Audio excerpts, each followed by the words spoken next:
Well, a slow start to the Carolina Classic Fair capped with a big finale.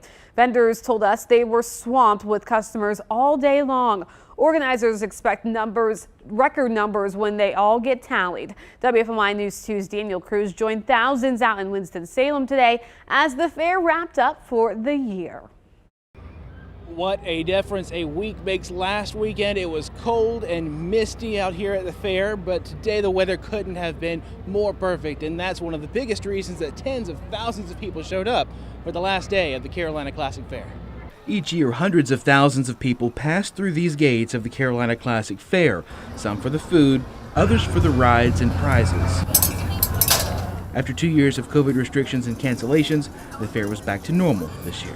You know, it feels like the fair again. But once we got to the second half of the fair and the real fair started, it's been incredible. DJ Hargrave with Winston-Salem Fairgrounds says the attendance really picked up after Ian moved out.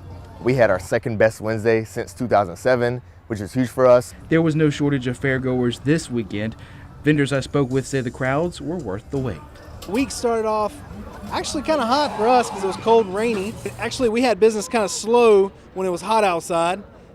Thursday and Friday were our slowest days. Business has been good. I mean, after the pandemic, people are still wanting to get out, and people that didn't come last year are definitely here this year. Each year, about 300,000 people attend the Carolina Classic Fair. This year, even with a slow start, organizers are optimistic that they will meet or exceed that average attendance. Day by day, we've seen an increase in attendance from last year. You know, I'm really looking forward to the end of the fair, where we can really get everything from our advanced sales stuff to everything day by day and really evaluate the numbers. And as the sun sets on this year's fair, organizers are already planning ahead for next year's Carolina Classic Fair. They say they'll begin planning that fair as soon as this week. Now, if you haven't had your fill of fried foods this year, the State Fair kicks off on Thursday in Raleigh. Reporting tonight in Winston-Salem, Daniel Cruz, WFMY News 2.